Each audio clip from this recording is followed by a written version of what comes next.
Bismillahirrahmanirrahim. Mesul olanların en büyükleri, en önde gelenleri hükümetlerdir. Sonra yerel yönetimlerdir. Daha sonra rolleri düştüğü için alimler ve STK'lardır. Doğrusu. Hükümet ve yerel yönetimler maalesef politikaları tahribata yöneliktir. İslami terbiye, ahlaka yönelik ve kanaate yönelik hiçbir programları yok. Hatta bu programları zaafa uğratacak birçok icraatları vardır. Örneğin şeyden bahsedebiliriz. Her yıl konser veyahut da o tür isimler altında, festivaller isimleri altında çok ifsad edici, yani gençliği ifsad edici ve gençliği çok paraya, çabuk para kazanmaya yöneltici faaliyetler yürütüyorlar. Bunu izleyen gençler, özellikle hükümetin bu konuda büyük zaafı vardır. Özellikle diziler konusunda. Diziler insanları festivallerden de daha çabuk, daha hızlı bir şekilde bozuyorlar. Zira festival yılda bir sefer, iki sefer veya 6 sefer yapılır. 6-2 ayda bir düşüyor yıla. Ama diziler her akşam ve her kanalda mutlaka 2 tane veya 3 tane vardır. Saat 8'de akşam yemeğinden sonra yatana kadar dizilerle insanlar yatıyor ve kalkıyor. Ve bu diziler maalesef dünyanın birçok yerinde, hatta bazı Hristiyan ülkelerde, örneğin Rusya'da yasaklanmış. Türk dizilerinin izlenmesi yasak diye. Rusya, Putin böyle bir karar verebiliyor ama bizim yöneticilerimiz, idarecilerimiz bu dizileri habire teşvik ediyorlar, ödüller veriyorlar. Kültür Bakanlığı olarak ödül veriyor, başka türlü şekilde ödüller veriyorlar ve bu dizilerde menşei sanki İsrail menşeidir veyahut da Türkiye halkının düşmanı, İslam halklarının düşmanı olan menşeiler tarafından hazırlanmış senaryolarla yapılıyor ve insanların evlerine girerek onları yavaş yavaş tahrip ediyor. Kadınlara bakıyorsun, kendilerini onlara benzetiyorlar. Genç erkeklere bakıyorsun, kendilerini onlara benzetiyorlar.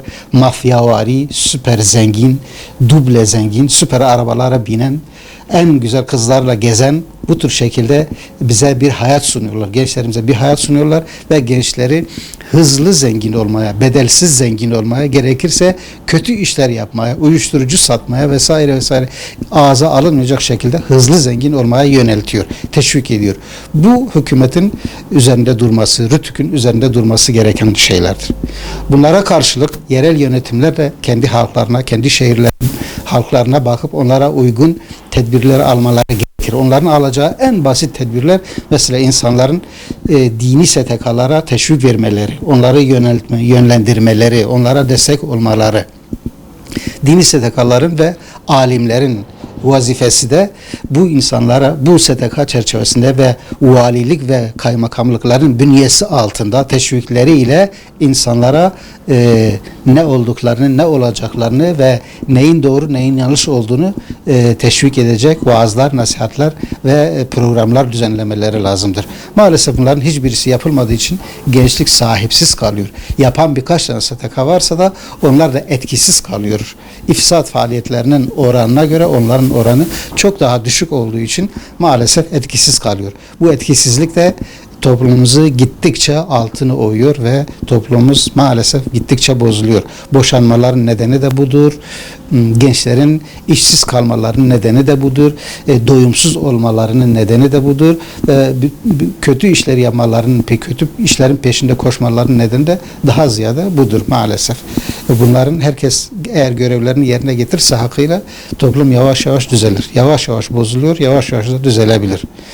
Herkes demiş ki Allahu Teala ve imlil insani illa ma sa'a, insana ancak ve ancak çalışmasının karşılığı vardır. Şu an ifsat faaliyeti yürütenler çok çalışıyorlar. İslah faaliyeti yürütenler ise maalesef azınlıktalar ve az çalışıyorlar ya da sesleri duyurulmuyor.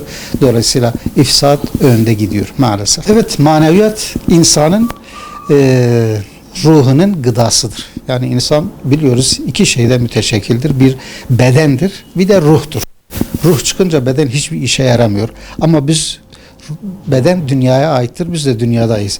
Bu dünyadaki beden eğer ruhu terbiye edilmezse, ruhu bir düzene, bir islaha yönelmese kesinlikle çok kötü şeyler yapacak.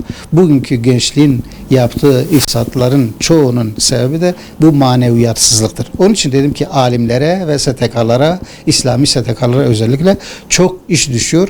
Valilere, kaymakamlara da çok iş düşüyor ki o da bu STK'ları teşvik edip diğer kötü icraat yapan STK'ları da men etmeleri lazım.